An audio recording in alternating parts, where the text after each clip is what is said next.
Dr. Abiy waraana isaa ajaje akka Jawaar ajjeesu yookaan qabsaa Oromoo hayyuu tokko akka ajjeesu nafxanyaan halkanii guyyaa irratti hojjechaa jirti.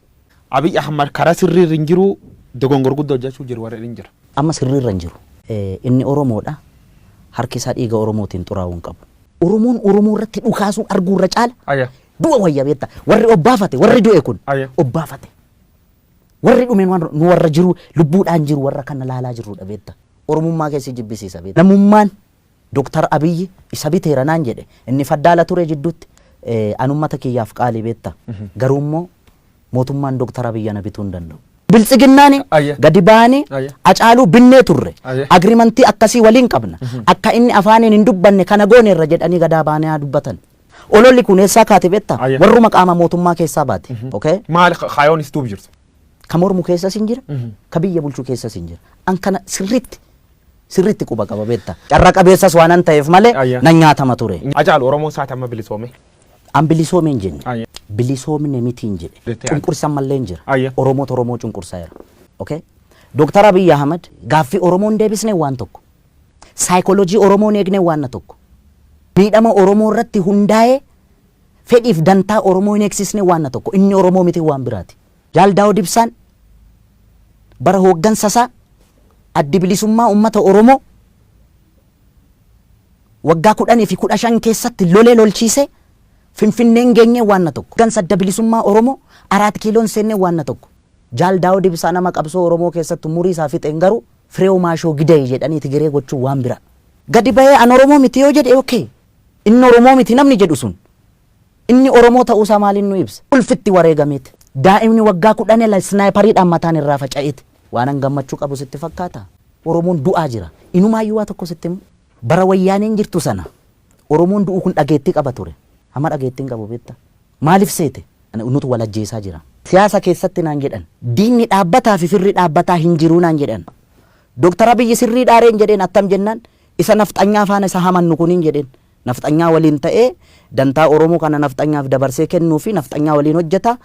Hayyoota Oromoo ofirraa dhiibaa jira. Nafxanyaa ofitti qabaa jira inni jedhamu kun. Nafxanyaan diina Oromooti. Kaleessas diina Oromooti. Hardhallee diina Oromooti. Gara fuulduraattis diina Oromooti. Akka wallaalummaa yaada Haacaaluu Hundeessaatti. Jawaar Mahammad kana wallaalee miti kan Minisootaa irraas dhufee bara. Qaamni amma aangoorra jiru kun akka wayyaanee faana ture kana wallaalee miti. Jidduu isaaniitti waliigaltee dhabameen uummanni keenya sakrifaayii amma kanaa kaffalaa jira. Ijoolleen daggala keessa jirtus dhiiga kiyyaana. Gaafa isheen rukutamtee reeffa ishee Facebook irratti argu na dhukkuba. Ijoolleen asii bobbaafamtee deemtu kunis maqaa seera kabachiisuudhaan Oromoo. Jarri walilleen booji'an beektaa. Namni kamuu saba kamiyyuu keessaa dhufee aangoo qabatu. Kana booda akka inni aangoorra turus kan godhu Oromoo. Akka inni aangoorra hin turres kan gochuu danda'u Oromoo. Dr. Abiy abaarsa nafxanyaa fayyadameera. Gaaffiin deebi'een jiru beektaami. Mee gara fuulduraatti hin deebisu hin deebisan hin beenu. Gaaffiin Oromoo waan guddaan turre bara. Biyyattii kana keessatti akka arjummaa isaatti. Waanuma xinnoo waanuma Oromoo urgooftu kan yoo godhe qullaa sirbiti baatee bara nafxanyaa miidiyaa ishiitiin FM jiru hundi jechuudha. Yoo nagnoo waan isaan hin jedhiin hin jiran beektaa. Gaafa immoo inni xiqqoodhuma saayikooloojii Oromootti wanta buutu kana yoo godhe yetimmi walad tini balinji la Itoophiyaan jedhanii tila hin bubbisu beektaa.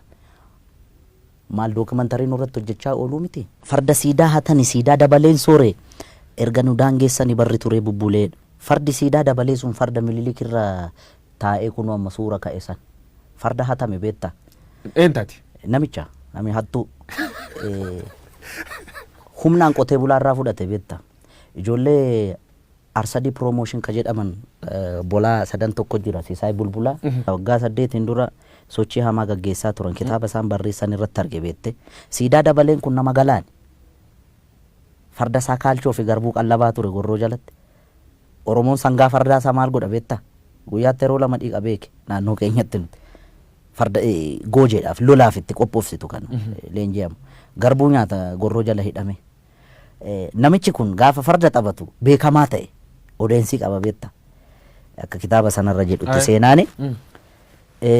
Gorgisitu taabonni wayii hin baay'edhani as birbirsa gooroo kanatti. Nami kun maqaa qaba siidaa dabaleen kun. namicha bira qaqqabe fakkaa namiliki bira Odeeffannoo milee bigaa.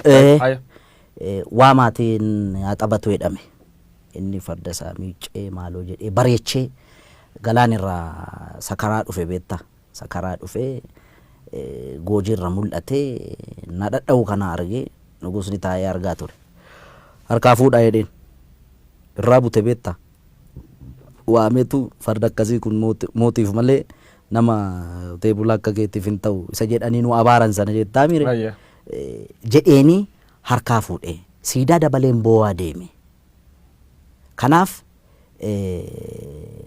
gaafa amma farda kana laalu nanaara beetta farda hatame farda nu jalaa hatame kanarra taa'anii hin qaanofneen nama qaaneessiteedha inumaayyuu immoo suura kaa'anii cimaanii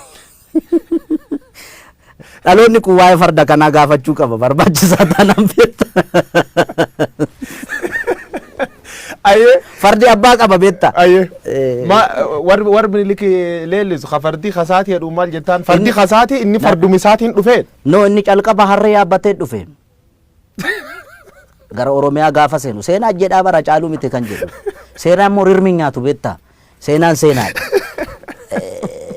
okay yaabbii fardaa isatti beekanni amma waa'ee adwaa faana wal qabate warri lole kun tuulama kana fardaan dhaqee dhukkee irraa kaase minni yaa'u wotoorra ka'ee danda'a yookaan qabaniif ittiin deema ta'an beekamu ammas bari ijoolleen gaafa fakkeessitu siidaa isaa bukkeetti gaafa adwaan kabajamu ijoolleen jijjirti farda jalatti qabanii kan diddeemu sangaa farda si jalatti hin qaban yoo yaabbii dandeessedha kan yaabbatu namoonni siidaan kun kajiganii jedha siidaan kun yoo jig fardi akkamitti fardi ka oromoo fardi kan oromoodha akkam tolcha farda akkamitti jigama akkam tolcha kajige yoo isaarraa jigsan malee okay gaa inni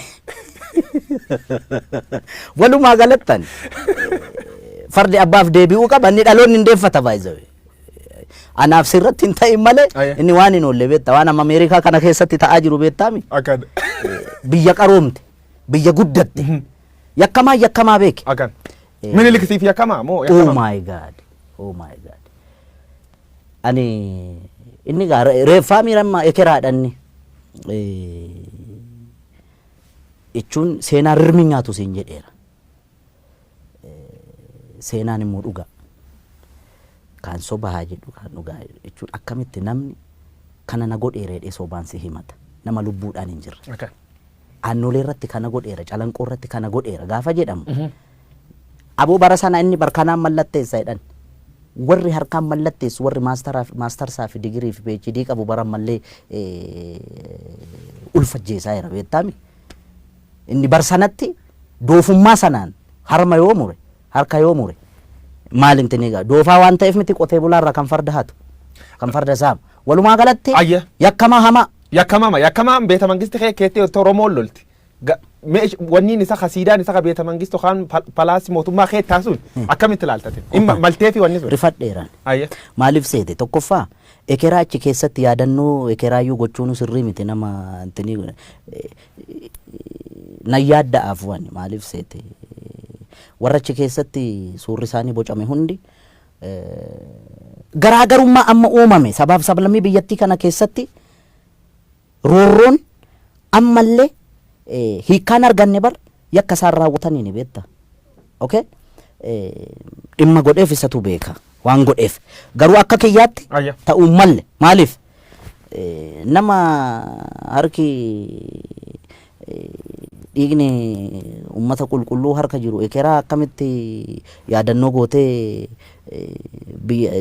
mana kee qarqara goota hin ta'u inni akka kiyyaatti gaa kun sii gale amma immoo ees jirti sirber qopheesse obba'uu jiraa jedhan istuudiyoo kee jiraachuu iyyuu qaba immormati ati na basaasta jechuudha sin basaas dhugamuudhaan tan callaa oni naa dhugamuudhaan dhuga garuu hin baane sirboota hedduu hojjechaa jira rakkoon qabu waan ka'uu hundaaf kadeebii ta'uu hedduu jira guyyaan itti ba'u gaa hin ba'a gaafa ba'u istuudiyoo keessa dhaqxee kan hojii hojjechaa jiru yoo quba qabaatte akka biltsiginnaa birrii naan kennin akkamitti quba dhabde kanan qulqulleeffanne